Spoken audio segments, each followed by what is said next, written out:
We are the Bubble Guppies, a team from Bioscience High School. We have Eric, our technician, who took care of our art components and helped make sure our 3D models had accurate measurements. Vincent, our director and CAD lead.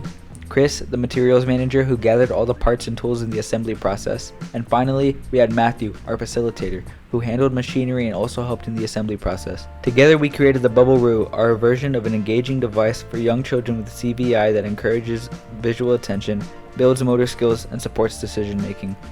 We started by making a project log document where we could keep track of what each person got done in a day and make sure we knew what we wanted to do the next day.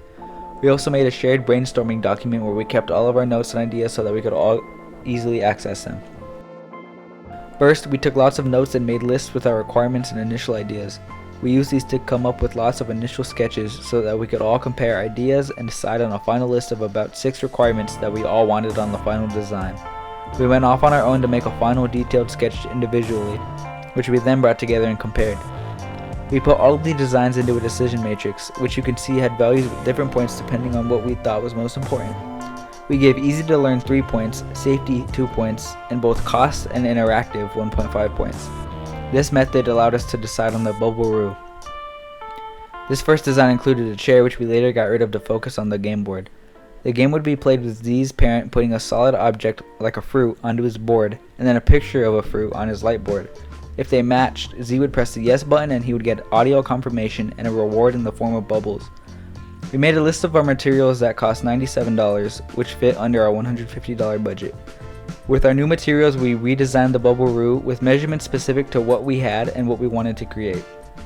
Eric and Vincent took these drawings and started to create 3D models of each part, making small adjustments to get rid of sharp edges and make it more user-friendly. We also added an outline of where Z's actual light board would fit onto our design. They also made the box to hold the bubble machine, and ended up having to make a model of a hinge that we would have to use to attach this box to our frame. After the model was done, Matthew laser cut these pieces.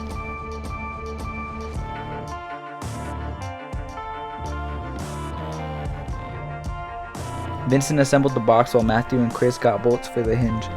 While this was happening, Eric focused on making the game cards, printing pictures of fruits, tracing them onto thin see-through paper, and then coloring them. After the box was done drying, we put it all together and set it up to test for the first time. The button on the left is yes and the button on the right is no. In future iterations of the Bubble Roo, we would automate the bubble machine so that Z's parents didn't have to manually turn it on and off. We would also add a jingle or play some music to go with the right answer, to further encourage positive decision making.